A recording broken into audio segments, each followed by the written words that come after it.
a standard Digi strategy. Wow. I mean, both of the teams are actually putting out heroes na they've never used on the regular season. Itong Veil na to, Butters, never din ginamit to ng Execration. Kung maaalala ko ng top Second match ng lower brackets dito sa MPL playoffs. Yes, definitely. Yun yung yung the reverse sweep na nagawa ng Execration against ONIC-PH. Parang na 2-0 na nila yon. But going back into the game, Butters, medyo nag-fail ng konti doon si Jay to be able to contest yung yung orange buff dito ni KelVJ. Why? It's because the PNK dito ni Chakno, binabantayan niya lang kung saan pumupunta rito yung Digi. And as you can see, sila Kyrie and si Jay, hinahabol lang siya ni Renjo and gusto niya kunin yung kill. And it seems to me na hindi feeding Digi strategy ang ginagawa nila. Literal na ginuzono nila na maayos at maayos ang paggamit nila ng Digi. Pero nakikita mo sila KelVJ, nangaagaw talaga ng buff. Ayaw nila magbigay. Napaka-aggressive ng play na ginagawa and Aegis was even used to save himself. So, napakalaki na ng implication sa akin na hindi talaga feeding Digi strategy ang gagawin ni Kuya Jay. Exactly. And even on the emblem, pwede mong pansinin, it's already on the pull yourself together. Most of the time, the feeding Digis are actually using mage emblem to amplify the damage ng alarm bots. And like you've mentioned, medyo nagkaroon ng slight na lamang dito sa rotation dito ang Execration since na-cancel nila yung purple buff dito ng ONIC-PH. And still, hindi nagkaroon ng counter-invade dito ang ONIC dahil nakuha din ni KelVJ yung kanilang purple buff. But, right now, sa totoo lang, ang pinaka nagiging magandang talaga dito for Execration is yung pag-zone out dito ni Chakno for the rest of the members dito ng ONIC-PH. And turtle take, nangyayari dito. And yung trap nandoon, nahuli si Jay. And look at this, hate, pinasok ni Renjo. Torn apart memory na sa may pinakagitna. Lahat ng members ito ng ONIC ay tumutumba. Dilar na knock-up at gustong-gusto niya talaga lumaban. Walang tumumba. Halos dito for the side of Execration si Eto Max lang. Pero for ONIC, disaster yon para sa side nila. Agree. That's definitely a disaster. Why? Kasi pinasok sila kaagad ni Renzo on the back lines. Yes, nakuha nila yung kill with Etomax dito para kay Dilar. Kaso, sabihin na natin nakuha naman ni Hate yung turtle na yon pero at the cost of his own life. And at this point kasi hindi mo pa afford na ma-pick off ka after getting an objective dahil mas scaling dito yung Claude ng Execration compared to this Brody. And going back, parang unti-unti ngayon na nasisiment ng Execration yung early lead nila against ONIC-PH. At habang nangyayari yung lahat, Iakno sitting pretty dito sa may bottom lane. Kinukuha niya lang stacks niya and si Kyrie na naman yung nahuli. And another Aegis pop. Pati yung Time's Journey, isama mo na para masalba doon ang kanyang kampe.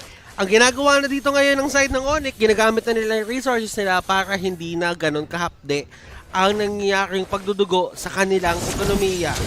Yes, pero ito Butters, ONIC-PH might actually want to get the life of Renzo and they would succeed. They will. And right now, medyo at least kahit paano sumasapak dito ang ONIC-PH at posible nilang mabasag tong top lane. But, well, KelVJ is here. Wala siyang actually he has a blazing duet. So, kailangan mag-ingat dito ng ONIC-PH. So, right now, kumbaga yung ONIC, they're leaning towards into turret pushes And they are capable on doing that. Dahil, itong si Kyrie, anytime, pwede siyang sumanib agad-agad dito kay Hit. Kung napapasin mo dito, Rob, yung ginagawa naman ng ONIC ngayon, talagang pinipilit nila puwersahin yung mga energy shields. Alam nila na kailangan nila yon para pumantay yung kanilang gold, nandito sa taas, na kailangan nila pantayin yan at kailangan nila makuha yung lead. Hindi nila pinapatagal yung bleeding Kumbaga, kailangan mong lutusin agad to using other places dun sa may mapa or objectives dun sa may mapa para kahit papano hindi ka nagkakaroon ng head-on collision sa side ng Execration. Kasi ang ganda ng teamfight capability nitong apat. Sama mo pa si KelVJ na dire-diretso na nagpa-farm hanggang ngayon. Definitely. Dire-diretso talaga yung farm. But nakuha naman dito nung Claude yung turtle pero hindi pa umihinto yung laban Butters as Etomax will fall. At andun na nga yung pacing na hinahanap ng ONIC. Kumukuha lang sila ng kills. Ginamit ni Dilar yung kanyang ultimate. Nakahatak siya ng isa. Naparusahan na naman nila si Etomax. Pero seems to me na 2 kills kay Etomax at 1 kill lang kay Renjo ang nakukuha pa nila dito. But at the same time, pumantay na rin ang ating kill score. Pati yung net worth nga natin, yung gold. Sobrang dikit. Yung gold natin, pantay na. Yes, pantay na pantay talaga. As in, literal na walang lumalamang dito. It just so happened that Jay might actually fall in the hands of KLBJ. Kumbaga, ang papansin nila lang dito natin na kung sino ba ang mas lamang regardless na halos dikit ang gold, it was the jungler of Execration compared to the jungler of ONIC-PH because, yes, nagkaroon siya ng isang patay and as well, hindi pa nahihinto yung farming dito ni KLBJ. Wherein, this Claude will be the key for the output ng damage nila, specifically going into late game. At kailangan lang tuloy-tuloyin to ng Execration. Pero Butters meron tong time frame. Like for example, ito dahil nga yung sideline ng ONIC-PH is also scaling as well, baka masabayan nila yung damage na pwedeng ibato dito ni KLBJ to the point na hindi na niya kayang ma-burst. Eh tignan mo kung gaano kadaming ultimate na napapwersa ng isang Veil Pick. Gagamitin lang ni Etomax yung ipo-ipo, babato niya lang yung kanyang ultimate. Mapipilitan na agad mag-react either si Kyrie or si Jay with the Time's Journey or Heartguard. So doon nagkakatalo kasi doon nakakahanap yung Execration ng fighting chance. Kung kailan sila dapat lumaban, alam nila ngayon na walang Heartguard si Kyrie. So nakikita mo yung rotation nila. Kahit si Renjo papunta na din sa gitna. Mas mas nagiging aggressive yung Execration whenever they see na walang ultimate dito yung Angela. And another turtle will spawn in the next 5. So actually, pantay pa lang naman sila kung sino yung sa nakakuha ng turtle. Pero in terms of formation dito, sa may mismong turtle pit, mas lamang ang ONIC-PH. But it looks like Execration would want to contest this one. And Jack, no nahatak sila dito ang dalawa ni Koopa. And wow, oh wow, ONIC finding the right pick-offs. Si Iyak, no pumasok dun sa may gitna, kinapos yung kanyang flicker, pero hindi yun magmamatter kasi nakalabas rin naman siya at the end. And ONIC, masaya sila doon sa naganap. Definitely, a slight win for ONIC-PH. Nakuha na nila yung turtle. They also got the kill for Etomax. Pero at this point, Butters, we're already heading towards the 8-minute mark. Pero medyo passive in a way yung pagbasag ng tore dito ng dalawang teams natin as they both have a decent minion wave clear. So, right this point, wala pang nababasag ni isang tore pero mukhang mauuna yung bottom lane dahil 4 na members ngayon dito ng ONIC-PH ang pumapalibot pero wala pang minion wave.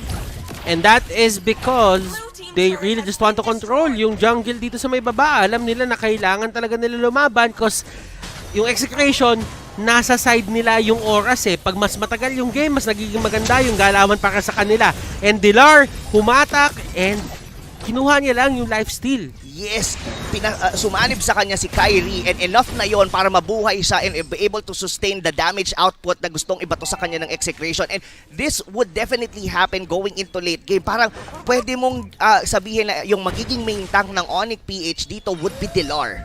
And Dilar is really just reliable. Ganun lang talaga reliable lang, may paninindigan at kakapitan mo talaga si Dilar kapag ka sa mga oras na kailangan mo ng kakapitan. And wala kang maano sa kanya wala kang masasabi sa kanya kasi sinabi nga natin na ang role niya dito ay isang kuya na. Oo. Siya talaga. And yeah, speaking of kuya, siya rin yung parang nagiging pillar dito ngayon ng ONIC-PH. So, pillar si Dilar. Wow. Niray mo pa yun. Hindi. Sinabi mo Pilar, alam mo nang, si Dilar. Alam mo naman pero ito, Butters, ang ganda ng ikot dito ng ONIC-PH. Kailangan umalis dito ng Execration as Jay is going in dahil 3 members ng Execration is going against Iyaknu na pilitang mag-flicker out. Pero delikado yung top lane, Butters. Pagka may sumilip dito, posibleng ma-pick off. At right at this point, ONIC-PH are the one who's controlling the tempo ng buong laro natin. 2 tore na ang nababasag nila against Execration. And KLBJ, nahuli nila dito. Pero sabi ni Iyaknu, meron akong winter transition. Pero hindi magmamatter yon kasi 4 na members sa side ng Execration ang makakahuli sa kanya. Meron pang isa, si Dilar sumama na. And Heartguard, kakayanin ba siyang isalba? Hindi rin kakayanin. 2 side lane dito, tumba. Para side ng ONIC, Execration, 3v5. Look at that! Oh my goodness! Tito Max! To the max place! Yun na pala yung to the max play na sinabing key to victory kanina doon sa may panel. Yes, nakukuha ng 2 tore dito ang ONIC-PH pero kapalit noon 3 members dito ng ONIC-PH at a chance to take the first Lord. Tito Max, eto Max, kung ano man tawag mo sa kanya, kailangan mo respetuhin yung ginagawa niya ngayon dito sa veil na to. Nakahuli na naman siya! Jay might go down! Pero sabi ng Execration, tigilan na natin yan. Ang pakay lang natin yung Lord. Disiplina. Execration, disiplina. Disiplina, and KLVJ is playing one of the perfect Claude games na pwede natin makita dito sa playoffs. Hindi pa siya namamatay. He's getting all the gold and items that he needs. Na-secure na rin dito ng Execration yung pinakaunang Lord. And look at that. Look at that win rate percentage. 60% is going for Execration. So, meaning to say, Butters, they are on the point na na-out-damage nila dito ang sustained capability ng ONIC-PH. But remember, merong trend ngayon ng ONIC na kapag ka-late game yung nagaganap, mas naging successful sila si Chakno na hot-hack. Pero hindi kakayanin as he has flicker at makakatakas lang din siya. Kailangan dito ng side ng ONIC na magsama-sama at magkapit-bisig kasi kanina nahuli sila ng isa-isa. At eto na naman, Bill! Nahuli na naman sila pero si Chakno doon sa may likod, si Eto Max doon sa likod, abutin niya pero nandun si Renjo para ipagtanggol. Hindi ka natalo, ikaw ay natuto. Sabi yun ni Manny Pacquiao. Yes, totoo yan. Tignan natin kung talaga bang natuto doon yung ONIC-PH. Hindi si Manny yan eh. Oo, totoo. Si Sen yan eh. Si Sen. Pero alam mo ito Butters ito ang nagiging problema ngayon dito ng ONIC-PH. Yung Brody nila hindi makakuha ng isang direct or rather makaburst down ng any of the members dito ng Execration. And grabe yung damage output. Hindi talaga kinakaya. At Chango doon with a meteor shower. At ito na, isama mo na yung Blazing Duet at hindi pipilit ni Kel. Grabe yung pagiging disiplinado ng Execration dito ha. Oo, I mean, nag-Blazing Duet halos paalis doon si KLVJ. Nakuha naman nila yung kailangan nila. They got Dilar as well.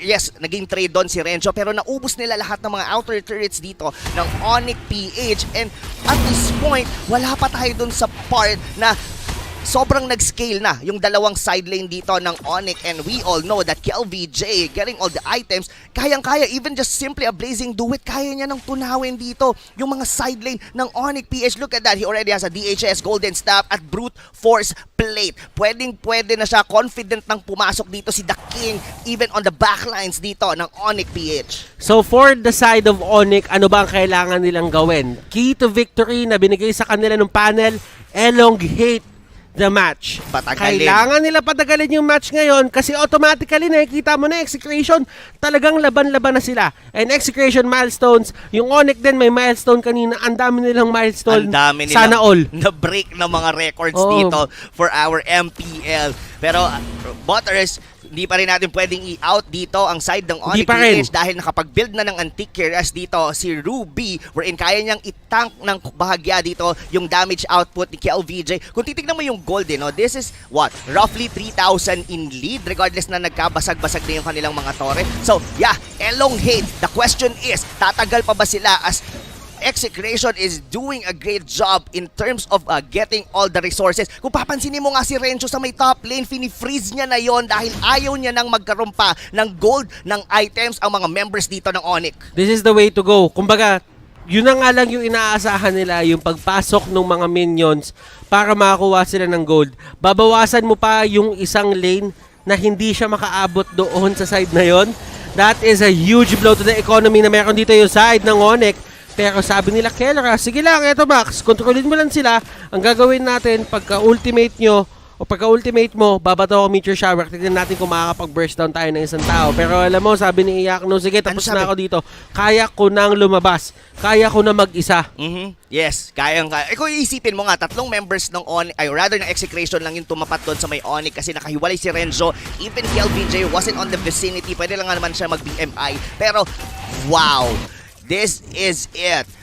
They are going for Iakno as their probably a main damage dealer going into their backline. Sa kanya na ngayon binibigay yung purple buff dito ng ONIC-PH at sinisimulan na Butters dito ng Execration. Kinakalampag na nila itong level 2 Lord. Kinakalampag na nila indeed, and right now, look at this, si Dilar nagkahulihan. Execration masyado mabilis, yung potential talaga nila mag-Lord. And eto Max, nahuli na sa likod. Flicker out, Keller out, flicker out. Eto Max and Renzo, nandun sa may pinakakapan. Sila sa paklahat. Popolin ko pa, will go down. Pero sabi ni Renjo, hindi pa ako tapos. Hate will be the next target. Tutumba siya. Nandun sa may pinaka harap naman si Kyrie at si Iyakno. Eto Max with the catch. Tito Max plays. What are you guys doing? Grabe naman yung side na execution dito.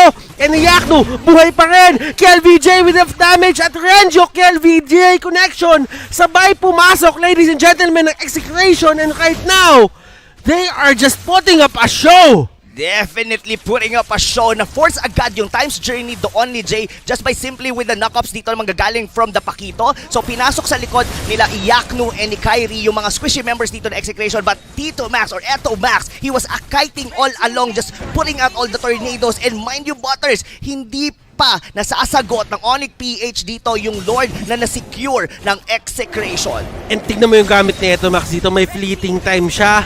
Yung Lord nandoon sa may baba. Talagang lahat ng lanes covered ng side ng Exe.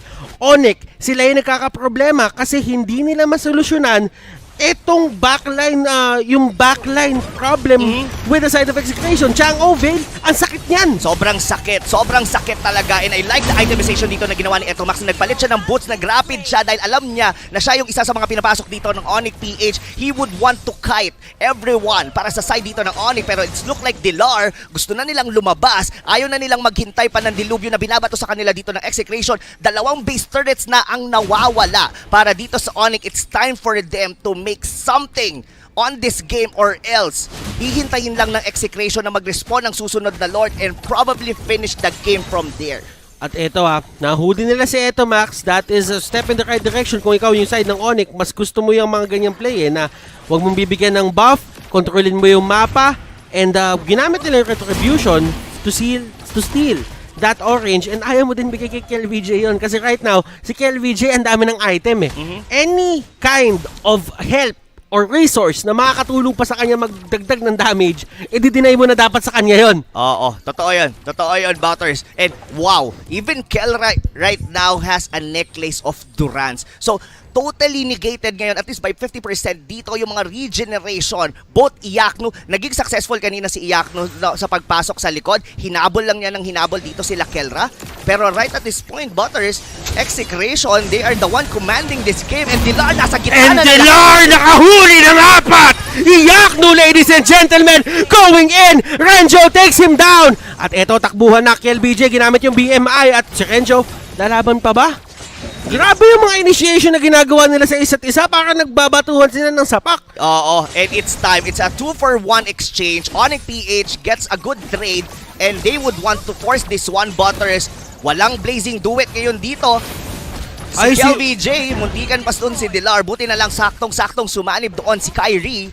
And look at this, ladies and gentlemen. This instant replay is brought to you by Oppo A94. ito yung makikita mo, yung pagsanib mismo ni Kyrie dito kay Dilar, kung paano nila sinustain, nakuha nila dito si Chakno, sama pa dito si Kelra, pero masyadong napalalim si Iyakno, na knock up siya ni Renzo under the turret at nakakuha sila ng trade.